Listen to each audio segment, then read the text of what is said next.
आज के उत्तर प्रदेश भारतीय जनता पार्टी विधायक दल की बैठक में उपस्थित उत्तर प्रदेश विधायक दल के नवनिर्वाचित नेता श्रीमान योगी आदित्यनाथ जी,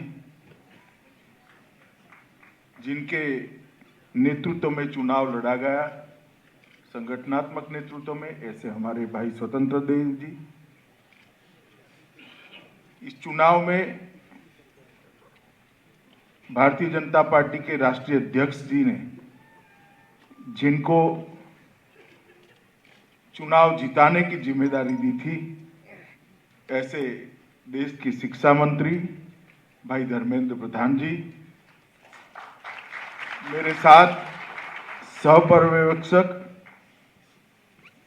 श्रीमान रघुवर दास जी, उत्तर प्रदेश के संगठन के प्रभारी राधा मोहन सिंह जी, उत्तर प्रदेश के दोनों पूर्व उप मुख्यमंत्री केशव प्रसाद जी, दिनेश मौर्य जी, दिनेश शर्मा जी, हमारे संगठन मंत्री सुनील बंसल जी, भाई सुरेश खन्ना जी, आशीष सिंह जी, संजय निषाद जी, और आज इस बैठक में यहाँ पर उपस्थित सभी विधायक दल के सदस्य भाइयों और बहनों, आज हम सब के लिए बहुत आनंद का विषय है कि आज उत्तर प्रदेश विधानसभा का एक नया इतिहास लिखने का क्षण इसी सभागार के अंदर हो रहा है। 35 सालों से कभी भी एक पार्टी को दूसरी बार पूर्ण बहुमत नहीं मिला है। भारतीय जनता पार्टी अकेली एक ऐसी पार्टी है जिसने दोनों बार 2/3 से ज्यादा बहुमत के साथ जनता का समर्थन हासिल किया। उत्तर प्रदेश की स्थापना से लेकर अब तक कोई भी मुख्यमंत्री अपने शासन के आधार पर फिर से एक बार जनादेश लेकर मुख्यमंत्री नहीं बन पाए।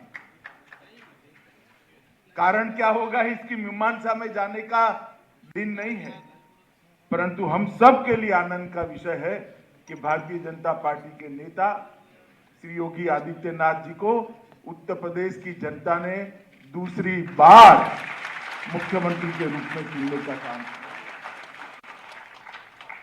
ठीक है, आज हम सब मिलकर योगी जी को निर्विरोध विधायक दल के नेता के रूप में आप सबने चुना है, परंतु चुनाव की शुरुआत से, जब से सदस्यता अभियान चालू हुआ तब से मैं ही आया था, पार्टी ने घोषणा की थी कि योगी जी के नेतृत्व में हम चुनाव लड़ेंगे, और उसके बाद जनता ने फिर से एक बार 2/3 से ज्यादा बहुमत से हमें जिताया है और योगी जी को फिर से एक बार मुख्यमंत्री बनाया। मित्रों, उत्तर प्रदेश एक प्रकार से कई सालों से अस्थिरता का केंद्र रहा, राजनीतिक अस्थिरता का केंद्र रहा। आजादी के शुरुआती समय के बाद यहां पर धीरे धीरे मूल्यों का भी क्षरण हुआ और राजनीतिक विचारधाराओं का भी क्षरण होता गया, और परिणाम स्वरूप जातिवादी और परिवारवादी पार्टियां उत्तर प्रदेश में पनपती गई, पलती गई, बढ़ती गई, और उसी के कारण एक राजनीतिक अस्थिरता का माहौल बहुत लंबे समय से 2014 तक चला। 2014 के आम चुनाव में जब भारतीय जनता पार्टी ने तय किया कि भारतीय जनता पार्टी की ओर से प्रधानमंत्री पद के प्रत्याशी गुजरात के उस वक्त के मुख्यमंत्री श्री नरेंद्र मोदी होंगे, और उस घोषणा के साथ ही समग्र देश के अंदर एक चेतना जागृत हुई थी। समग्र देश के अंदर एक खुशी और आशा की लहर दौड़ी। मैं उस वक्त उत्तर प्रदेश का प्रभारी था। मुझे ठीक याद है, ये घोषणा के साथ ही उत्तर प्रदेश के कार्यकर्ताओं के अंदर भी एक खुशी की लहर। मैं जब प्रभारी बना तब एक घोषणा नहीं हुई। घोषणा के बाद आम कार्यकर्ता भी बोलने लगा था कि इस बार 65 के पार सीटें जीतेंगे। और जिस प्रकार से मोदी जी के नेतृत्व में चुनाव अभियान चला, 2014 में भारतीय जनता पार्टी को उत्तर प्रदेश की जनता ने बोले शंकर की तरह कृपा कर 73 सीटों के साथ जिताने का काम। और पहली बार भारतीय जनता पार्टी के कार्यकर्ता के मन में एक विश्वास जगा कि अगर 14 के चुनाव में 73 सीटें जीत सकते हैं तो 17 में 300 पार भी कर सकते हैं। और मोदी जी की सरकार 14 से 17 चली। यही योजनाएं थी जो योगी जी ने जमीन पर उतारी। मगर उस वक्त जो शासन था समाजवादी पार्टी का, उसने ये योजनाओं को जमीन पर उतारने के लिए कोई परिश्रम नहीं करा। ये योजनाएं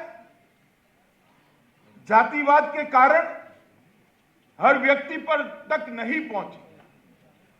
ये योजनाएं भ्रष्टाचार के कारण जमीन पर नहीं पहुंची। ये योजनाएं एडमिनिस्ट्रेशन के राजनीतिकरण के कारण जमीन पर नहीं पहुंची। और ये योजनाएं राजनीति के अपराधीकरण के कारण भी जमीन पर नहीं पहुंची। हमने इसको मुद्दा बनाया। 2017 के चुनाव में भारतीय जनता पार्टी का एक एक कार्यकर्ता उत्तर प्रदेश के एक एक मतदाता के घर में गया और उन्होंने कहा कि मोदी जी पर भरोसा करिए, भारतीय जनता पार्टी पर भरोसा करिए, हम उत्तर प्रदेश को देश का नंबर 1 सूबा बनाएंगे, पहले नंबर का प्रदेश। और मित्रों, परिणाम आया कि 2017 में भारतीय जनता पार्टी को 300 पार का मैंडेट उत्तर प्रदेश की जनता ने लिया। उत्तर प्रदेश में बहुत समय के बाद किसी पार्टी को 300 पार का मैंडेट मिला। और फिर पार्टी ने योगी जी को मुख्यमंत्री बनाया। ढेर सारी चुनौतियां थी। बिखरा हुआ अर्थतंत्र था, छिन्न विछिन्न प्रशासनिक ढांचा था। जैसे पहले मैंने कहा, पूरे प्रशासन का राजनीतिकरण हो चुका था और राजनीति का अपराधीकरण हो चुका था। कानून और व्यवस्था की स्थिति में कोई ठोर ठिकाना नहीं था। औद्योगिक निवेश के लिए जो सम्मेलन मुख्यमंत्री करते थे वो दिल्ली में करने पड़ते थे, क्योंकि उद्योगपति लखनऊ सम्मेलन में आने के लिए भी तैयार नहीं हुए। इस प्रकार की राजनीतिक स्थिति थी। गरीबों को लोकतंत्र के अंदर श्रद्धा ही नहीं बची थी। उनको जातिवाद ने एक प्रकार से, जातिवाद के नासूर ने इनकी आशाओं को खत्म कर दिया। परिवारवाद के नासूर ने इनकी लोकतंत्र के प्रति श्रद्धा को क्षत विक्षत कर दिया। और उस समय भारतीय जनता पार्टी ने शासन की बागडोर संभाली।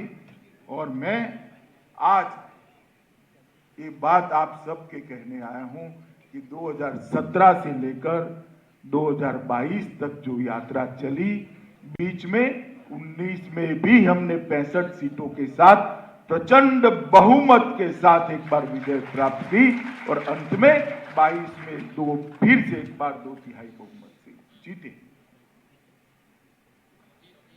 भारत की राजनीति का, भारत के लोकतांत्रिक चुनाव का जब भी इतिहास लिखा जाएगा तब पंडितों ने इस बात की मीमांसा, इस बात की समीक्षा जरूर करनी पड़ेगी कि क्या हुआ 2017 से 2022 के बीच में, क्या हुआ कि इतना प्रचंड जनादेश फिर से एक बार मिला।